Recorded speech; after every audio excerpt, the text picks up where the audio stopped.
오늘 하나님께서 저희에게 주신 말씀은 요한계시록 3장 20절 말씀입니다. 제가 가진 성경으로는 신약성경 403쪽에 있습니다. 다 찾으신 줄 알고 제가 봉독하겠습니다. 볼지어다 내가 문 밖에 서서 두드리노니 누구든지 내 음성을 듣고 문을 열면 내가 그에게로 들어가 그와 더불어 먹고 그는 나와 더불어 먹으리라. 하나님의 말씀입니다. 제가 몸은 일본에 또 한국에 잠깐 있었지만 부인할 수 없는 사실은 하나님이 저희 교회를 어떻게 이끌어 가시는가 그런 마음이 있었기 때문에 제가 이렇게 주일 설교 올라온 걸 거의 봤거든요. 참 하나님이 여러분 한 분 한 분 사랑하신다 그런 것을 많이 느꼈습니다. 제가 이제 설교 목사로 있었기 때문에 지금도 있고 또 말이 설교 목사지만 설교만 할 수 있는 건 아니지 않습니까? 성도들 위해서 기도하고 또 제가 할 수 있는 최선으로 섬기려고 하는데 제가 없는 가운데 교회가 좀 잘 더 서갔으면 좋겠다 그런 마음으로 기도하고 있었는데요. 설교를 들으면서 너무나 하나님이 한 분 한 분 사랑하신다는 것을 강하게 느꼈습니다. 목사님들 설교를 통해서요. 특별히 안유한 목사님이신가요? 그분 설교 들으면서 정말 은혜를 많이 받고 하나님이 정말 한 분 한 분 사랑하신다를 많이 느꼈습니다. 어떻게 그런 분을 저에게 또 연결해 주셔서 제가 없는 동안 저보다 더 귀하게 이렇게 쓰임을 받았는지 너무나 감사하고요. 그분 설교도 설교지만 그렇게 눈에 갑자기 37세인가요? 보이지 않은 이유로 얼마나 힘들었을까.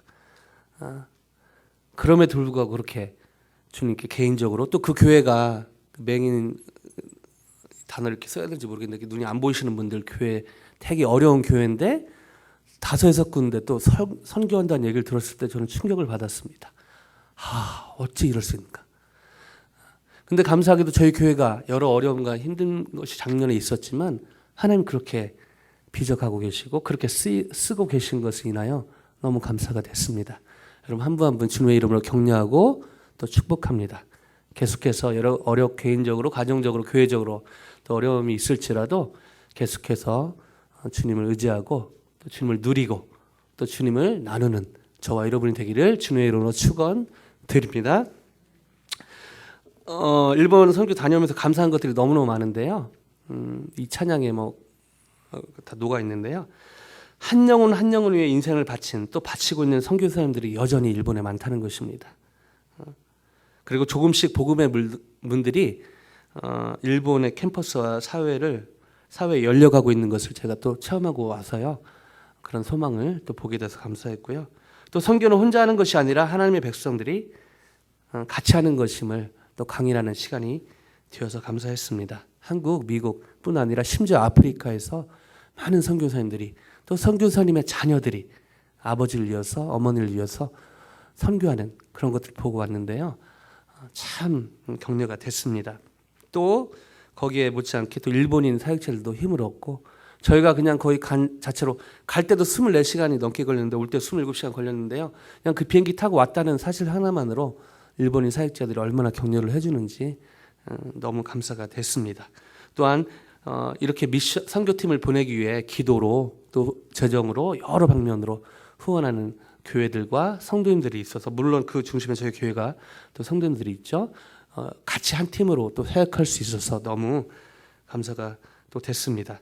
또 감사한 거는 저희 교회 잘 아시는 모 장로님, 모 권사님께서 후원하신 후쿠오카 센터, 물론 한국에서도 후원하고 했지만 이 후쿠오카 센터가 여러모로 일본 선교에 유용하게 쓰이고 있는 것을 제가 눈으로 보고 와서 얼마나 감사했는지 모릅니다.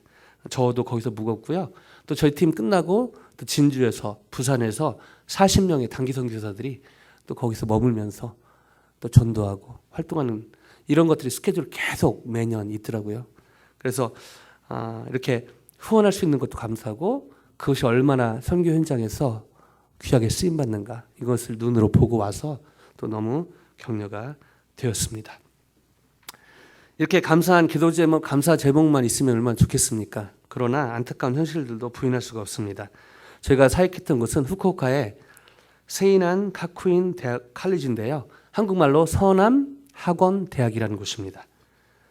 1916년 미국 남부 침례교 선교사인 C.K. 도저 선교사님이 세운 대학입니다. 놀라운 사실은 일본의 대학의 3분의 1이 바로 선교사님들에 의해 세워졌다는 것입니다. 물론 기독교, 카톨릭 다 포함해서요. 무려 3분의 1이요. 그 중에 하나가 저희가 사역했던 세인한 가쿠인 대학, 서남 학원 대학인데요. 최근까지 1916년에 세워져서 최근까지 경제적 자립을 못했지만 최근에 자립을 해서 왕성하게 활동하고 있는 그런 학교였습니다. 여러 학부가 있는데 놀랍게도 신학부, 테올로지를 가르치는 그런 학부도 있었습니다. 근데 너무나 그런 신학부가 있어서 신학부 그런 관련된 그런 과목도 가르치고요. 정기적으로 채플도 드리고 기독교적인 활동을 하고 있는 대학이었습니다. 근데 정작 중요한 예수님을 인격적으로 믿게 하는 활동은 거의 없었습니다. 예수님에 대해서, 기독교에 대해서, 기독교 문화에 대해서 가르치긴 했지만 심지어 신학교 교수들 중에도 예수님을 믿지 않는 난 크리스찬이 많이 있었던 것을 보고 많이 충격을 받은 그런 순간이 있습니다. 저희 그 순무원트 KCCC, 미주 KCCC에 아주 재미난 일이 있었는데요.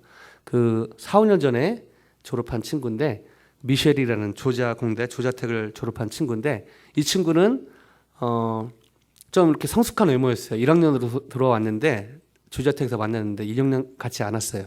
그래서 대학원생인가? 근데 알아보니까 1학년이더라고요. 그래서 중국계 미국인인데 저희가 이제 8월 되면 또 저희 CCC를 통해서 교회나 또 이제 믿지 않는 친구들 예수 믿게 하려고 여러 활동들을 하는데 그 중에 하나가 K 바베큐, 그다음 피자 나잇 같은 거 하면서 많이 그런 이제 홍보를 하는데요. K 바베큐 때 대부분 오는데 이 친구는 뭐 시간이 안 돼서 그랬는지 화요일에 K 바베큐, 수요일에 피자 나잇을 하는데 수요일에 이렇게 피자 나잇에 와서 연결된 친구인데요. 뭐 쭈뼛쭈뼛 했는데 연결이 됐습니다. 그래서 저희 우리 순무원트 CCC 친구들하고 잘 어울리면서 마음을 확 열면서 저희 이제 활동을 한 친구였는데요. 너무너무 또 춤을 추는 걸 좋아해서 임팩이라는 저희 사역에 연결이 되어서 또 그런 사역을 한 친구입니다. 그래서 라지 그룹이라고 하는데요. 캠퍼스에서 하는 크리스찬 그런 펠로우십 예배 모임, 그다음에 금요일에 겟세마니 기도회, 그다음에 겨울에 있는 하이어클린 컨퍼런스, 그다음에 여름에 심지어 선교까지 따라간 친구입니다.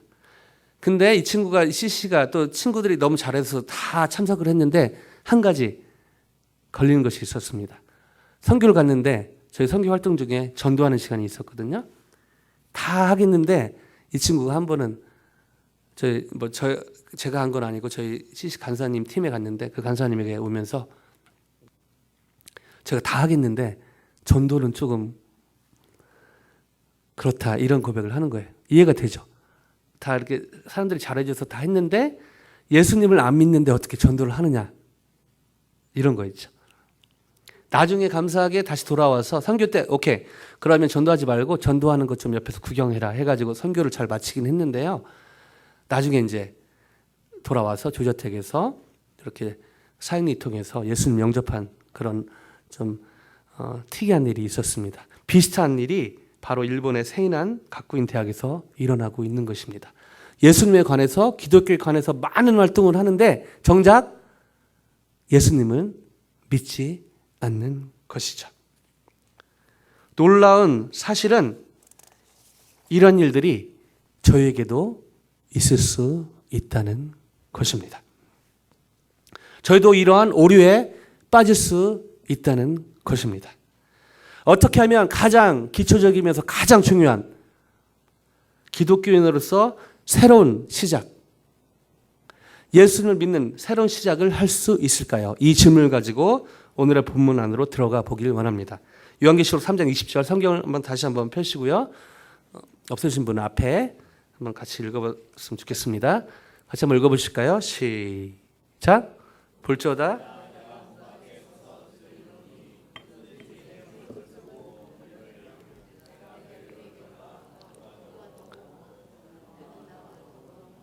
아멘. 저희가 자주 듣고 또 쓰는 그 말씀인데요. 특별히 전도할 때 많이 쓰는 말씀이거든요. 여러분 사역리로 전도해 보신 분이 좀 있으신 것 같은데 9페이지에 보면은 맨 윗단에 나와 있는 말씀입니다. 이 말씀을 대충 보면 그냥 믿지 않는 사람들이 모인 곳에서 믿지 않는 사람들에게 이렇게 주어진 말씀이라 이런 착각을 하기 쉽습니다. 근데 이 착각은 반절은 맞고요, 반절은 틀립니다. 바로 이 말씀의 배경 때문에 그런데요. 요한계시록 3장 14절 제가 미리 찾았는데요. 한번 같이 읽어보실까요? 시작. 라오디게아 교회에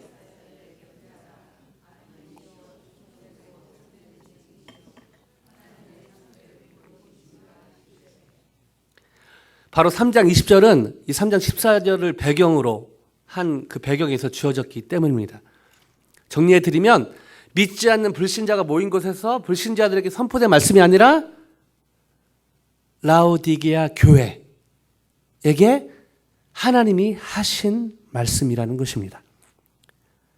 교회에게 하신 말씀이라는 것이죠. 그래서 믿지 않는 사람이 모인 곳이 아닌 교회에 선포된 말씀이라는 것입니다. 근데 틀린 것은 그거죠. 불신자가 모인 곳이 아니고 교회. 맞는 것은 바로 믿지 않는 사람에게 선포됐다는 것이죠. 이게 무슨 말일까요? 시간 관계상 라오디게아 교회는 다 설명 못 드리겠지만 나중에 시간 되시면 보시겠지만 라오디게아 교회가 있었던 제가 거기서 가봤거든요. 거기 보면은 그런 메시지가 나와요. 미지근하게 신앙생활하는 사람들이 많으니까 차든지 덥든지 하라 이런 말씀이 쭉 이어지거든요. 놀라운 사실 라오디게아 교회 그 지형이요 한쪽은 뜨거운 물이 흐르고 한쪽은 찬물이 흐르는 그곳에 만나는 것입니다. 교회가. 그래서 물이요 미지근해요. 놀랍죠. 하나님 예수님 말씀하실 때 대충 뜬구름 잡는 얘기를 한 게 아니라 그 사람들의 생활 환경 가운데 그 사람들이 이해할 수 있는 말로 하신 것이죠. 사람들이 물 따라 미지근하게 신앙생활을 했다는 것입니다. 그래서 차든지 덥든지 둘 중에 하나 하라는 그런 메시지가 선포되면서 또 중요하게 오늘 주어진 이 말씀이 선포가 된 것이죠. 자, 이 배경을 다시 한번 보면서 생각하면서 3장 20절을 다시 한번 읽어보겠습니다. 시작. 볼지어다 내가 문 밖에 서서 두드리노니 누구든지 내 음성을 듣고 문을 열면 내가 그에게로 들어가 그로 더불어 먹고 그는 나와 더불어 먹으리라. 교회에 이 말씀이 선포됐다는 것이 여러분 이해가 되십니까? 대충 보면 이해가 안 되죠. 그러나 몸은 교회에 있었지만 여전히 예수님을 믿지 않는 사람들이 있었다는 배경을 상기해 보면 이해가 됩니다. 누구든지 주님의 음성을 듣고 문을 열면 주님이 그에게 들어가신다. 이 말씀은 라오디게아 교회에 출석은 했지만 실제로 예수님을 믿지 않았던 사람들이 존재했다는 것이죠. 세인한 대학에 신학부에 다녔지만 심지어 신학을 가르치는 교수지만 그리고 거기 학생이지만 예수님을 믿고 있지 않는 사람이 있다는 것이죠. 오늘 예배를 드리고 있지만 크리스찬 하나님께서 예배를 드리고 있지만 이 가운데는 예수님을 나의 구주는 하나님으로 영접하지 않은 사람도 있다라고 제가 단정하는 건 아니고요. 있을 수도 있다라는 그런 의미가 내포되고 있는 것입니다. 누구든지 주님의 음성을 듣고 문을 열면 주님이 그에게로 들어가신다. 그렇다면 이 말의 원뜻은 무엇일까요? 저희가 마음에 열면 주님이 들어오시고 대충 이해하기 쉽지만 이 말씀의 원래 의미는 정확한 의미는 무엇일까요? 성경을 해석할 때요. 신학자들이 쓰는 방법 중에 그 절이 이해가 잘 안 되면 그 패러그래프 그 문단에서 보고요. 거기서도 해결이 안 되면 그 스크립처 성경이 66권의 스크립처로 되어 있지 않습니까? 그 성경을 보고 그것도 안 되면 이제 넓혀서 이런 방법이 있는데 물론 기도하면서 성령 안에서 해석을 해야 되죠. 신약은 구약은 크게 볼 때 동영상으로 많이 비유를 하고요. 신약은 밑에 자막으로 얘기를 합니다. 그렇다면 오늘 이 말씀이 약간 어떤 자막 같은 역할을 하는데요. 이 말씀이 자막으로 보여지는 어떤 동영상은 무엇일까요? 그것은 바로 구약에 나오는 출애굽기 12장에 나오는 유월절 사건입니다. 마음을 열면 예수님 들어가신다는 말이 구체적으로 어떤 말인지 그림으로 동영상으로 보여주고 있는 것이 출애굽기 12장 유월절 사건이라는 것이죠. 시간 관계상 제가 12장 다 공부하지는 않겠지만 유월절을 한번 떠올려 보시기 바랍니다. 그날 밤에 여호와의 사자가 모세를 통해서 우리 수예배 때 하신 분들 좀 더 이해하기 쉽겠지만 다른 분들을 위해서 제가 짧게 한번 고어하겠습니다. 그날 밤에 흠없는 1년 된 수컷 양, 뭐 나중에 염소도 어떤 피를 문지방과 인방에 발리면 내가 지나가리라. 이게 이제 그 유월절에 있었던 10가지 재앙의 마지막 재앙이 선포된 말씀이죠. 그래서 그날에 실제로 여호와의 사자가 지나갔다는 그런 기록이 있죠. 자, 그날 밤을 합리적 상상으로 같이 상상해 보길 원합니다. 그날 밤에 어떤 일이 일어났을까요? 하루 종일 모세는 하나님의 말씀을 대언하기 시작했습니다. 문지방과 일방에 흠없는 1년 된 수컷 어린 양의 피를 바르면 뭐 양이나 염소 피 뒤에 염소도 이제 넣는데요. 그걸 바르면 지나가리라. 너희 집에 장자가 살리라. 이렇게 선포가 됐죠. 자, 이 말을 들은 사람들이 여러 종류가 있었는데 그날 밤에 여러 종류를 네 부류로 감정적인 선을 타면 네 부류로 정리할 수 있을 것 같습니다. 첫째, 그 말씀을 그대로 받아들인 이스라엘 백성들요. 열심히 흠없는 1년 된 수컷 어린 양. 흠없는 1년 된 수컷 어린 양은 흠없는 1년 된 수컷의 특징은 뿔이 나기 직전이고요. 냄새가 나지 않는다고 합니다. 바로 예수님을 상징하는 것이죠. 예수님의 보혈을 상징하는 것입니다. 첫 번째 그룹 A. 이스라엘 백성들. 또 모세가 얘기했으니까 바르고 편하게 잤을 것입니다. 그룹 B. 피를 바르고 했는데 여호와의 사자가 실수하면 어떡하지? 노심초사하면서 우리 아들 무슨 일 일어나면 어쩌지? 이러면서 그렇게 잔 사람도 있을 것입니다. 그룹 C. 말이 돼 그게? 아니 피를 바르면 우리 아들이 살고 안 바르면 죽고? 안 바르고 그게 말이야 농담이야 막 하면서 밤새 술 마시고 편하게 잔 그룹 C. 이방인도 있을 것입니다. 그 다음에 그룹 D. 하루 종일 아니 그걸 피 바른다고 말도 안 되는 소리. 근데 12시가 가까울수록 두려워지기 시작합니다. 근데 진짜 그 일이 일어나면 어떡하지? 잠을 못 잡니다.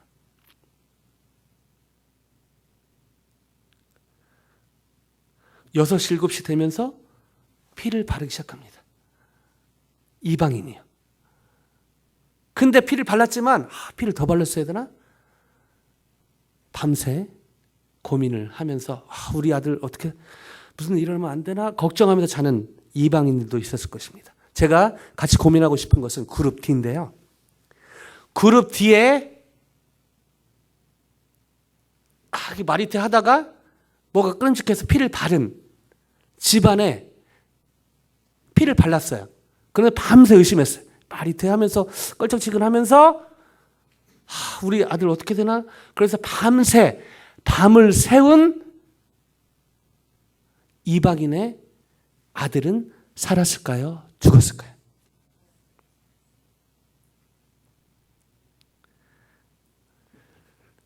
피는 발랐어요. 근데 너무 걱정이 되고 의심도 되고 그래서 계속 막 아들 방을 찾아가면서 이 말이 돼 하면서 피는 발랐지만 그래도 의심되고 무슨 일이 일어나면 어쩌지 하면서 한 잠도 못 잤겠죠. 밤새 꼬박 샌 이방인의 집에 아들은 살았을까요? 죽었을까요?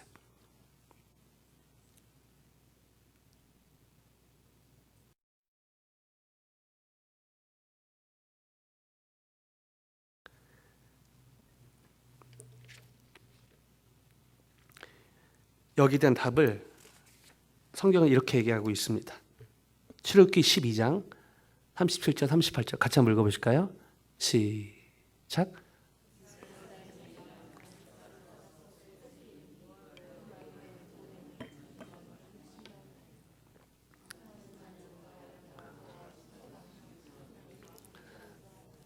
아멘. 38절에요. 수많은 잡족과 이 기록은요. 유월절 사건 이후에 기록을 기록하고 있습니다. 수많은 잡족 그 아들 포함해서 살았고 같이 움직이고 심지어 광야도 같이 갔다는 기록이 성경에 있습니다. 무슨 말이죠? 그룹 D의 아들도 살았다는 것입니다. 아니 의심하지 않았어요? 밤새 의심해갖고 덜덜덜 그렇게 밤새 잠도 못 잤는데 심지어 잡족인 이방인인데 그럼에도 불구하고 그 집 아들은 살았습니다. 아멘. 여기서 배울 수 있는 믿음은 무엇일까요? 믿음을 의심하지 않고 물론 이것도 포함되죠. 출애굽기 그 유월절 관련해서 정의할 수 있는 믿음은 과연 무엇일까요? 의심하지 않고 꽉 뭔가 주여 출애굽기 12장 38절 39절 37절 38절을 근거로 정의할 수 있는 믿음은 유월절을 통하여 정의할 수 있는 믿음은 바로 감정적인 무언가가 아니고요. 하나님의 말씀대로 행하는 것입니다. 아멘. 그 그룹 뒤에 아들이 산 것은 감정이 얼마나 의심했냐 믿었냐 그게 아니라 하나님의 말씀대로 했냐 안 했냐 여호와의 사자가 점검한 것은요. 하나님의 말씀대로 했냐 안 했냐 그것을 증거한 것입니다. 오늘날도 마찬가지요. 이것이 동영상이거든요. 그거를 해석한 것이 바로 거기에 토를 다른 것이 3장 20절. 오늘 읽었던 누구든지 주님의 음성을 듣고 문을 열면 주님이 들어가신다. 이 말씀입니다 말이죠. 정리해 드리면 인방과 문지방은 지금으로 얘기하면 우리의 마음을 의미합니다. 그리고 흠없고 1년 된 수컷 어린 양의 피는 흠없는 예수님의 피를 의미하는 것이죠. 그것을 바른다는 의미는 하나님의 은혜가 있는데 내 의지로 받아들인다는 의미입니다. 그럴 때 주님이 들어오신다. 히브리서 말씀도 있지만 떠나지 않으신다. 이런 약속이 있는 것이죠. 이처럼 하나님의 말씀대로 예수님을 우리 마음에 나의 구주 나 하나님으로 받아들일 때 인격이신 예수님은 저희 안에 들어오실 줄로 믿습니다. 교회를 30년 다녔다는 것이 저의 영원한 생명에 저의 이터널 라이프에 저의 영적인 삶에 새로운 시작을 보장하지 못합니다. 우리 부모님이 목사님 사모님이라는 사실이 여러분의 영원한 생명에 여러분의 영적인 삶에 새로운 시작을 죄송합니다. 보장하지 못합니다. 저희 주호주니까 저희 아들 딸이 있는데요. 제가 목사라는 사실이 우리 아들의 딸의 영원한 삶의 새로운 시작을 보장하지 못한다는 것이죠. 오직 하나님 말씀대로 예수님을 나의 구주, 나의 하나님으로 받아들일 때 인격이신 예수님께서 저희 안에 들어오신다는 약속의 말씀이 바로 오늘의 본문의 말씀의 의미인 것입니다. 그 결과로 하나님의 심판에서 벗어난 하나님께서 예비하신 천당에 가는 그런 열매를 얻는 것입니다.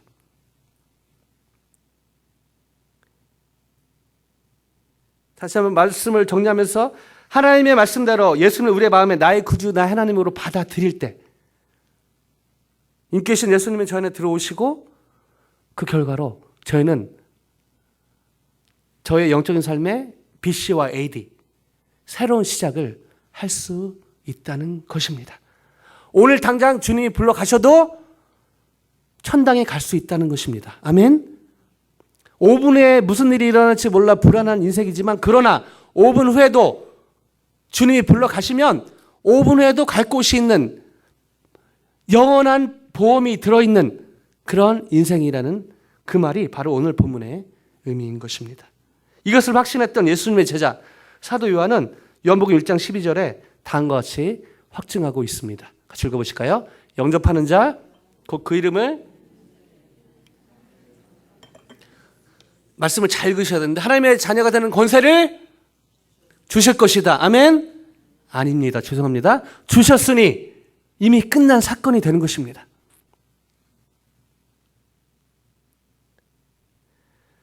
크루, 미국 CC 이름을 크루로 바꿨는데요. 예전에 CCC였죠. CCC를 만드신 닥터 빌 바라이엇은 간사 수련회 사역을 하고 있는 간사님들 2년에 한 번씩 했는데요. 첫날 메시지가 항상 똑같았습니다.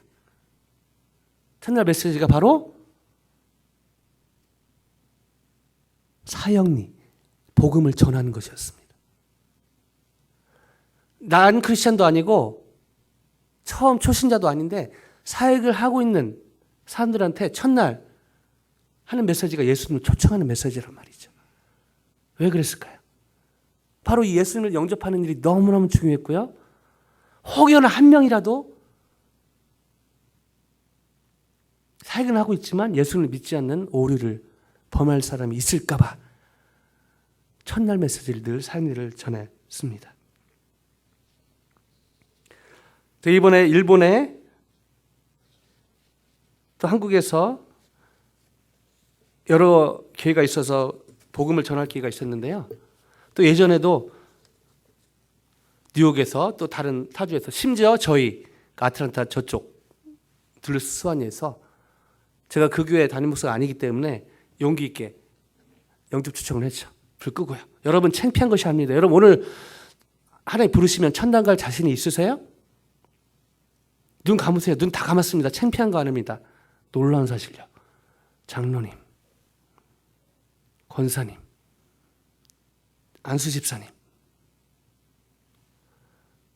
창피한 게 아니고요. 그럴 수도 있다는 것입니다.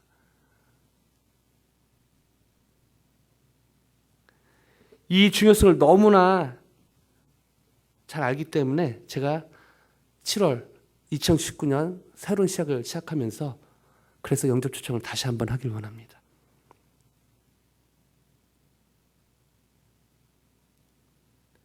대학교 1학년 때 절친이 있었는데요. 초등학교, 중학교, 고등학교 동창입니다. 대학교 가서 제가 그 전까지는 교회를 그냥 재미로 다녔는데요. 대학교 가서 예수님을 인격적으로 만나고 나서 복음을 전해야겠다. 근데 그 당시 롱스토리 숏하면 사이는 별로 안 좋았어요. 지나가다 제 고향이 익산인데요. 방위돼서 내려왔죠. 그러면서 지나가다 만났는데 사이가 안 좋았기 때문에 제가 아는 체를 못했습니다. 그 다음 주에 제가 화해하고 복음 전하려고 그랬는데 그 친구가 먼저 교회 다니는 친구가 아니었는데 완도로 물놀이 갔다 죽었습니다.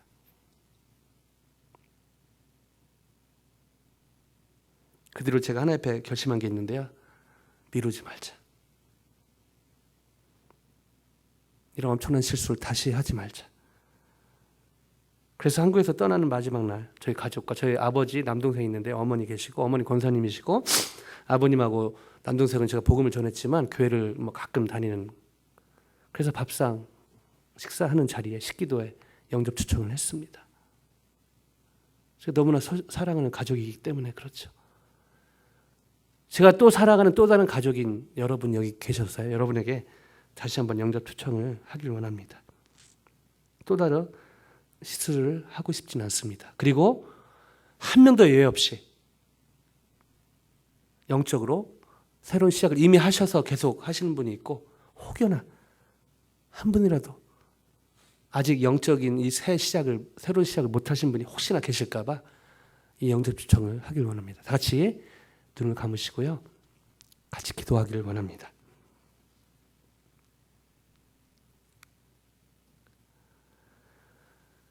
다 눈을 감으셨고요. 그리고 다시 한번 말씀드립니다. 이것은 절대로 창피한 일이 아닙니다.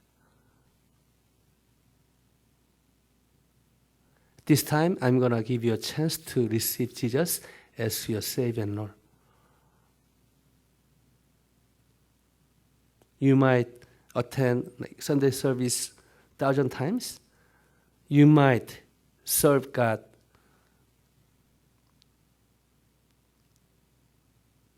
through churches and mission organizations, but then it doesn't guarantee you about your salvation. Only Jesus Christ, you can be saved. Even though you die tonight, you are okay because of Jesus Christ. 만약 오늘 주님이 불러 가신다면 여러분 천당 갈 자신이 있습니까? 어저께까지는 있었는데 99%는 있는데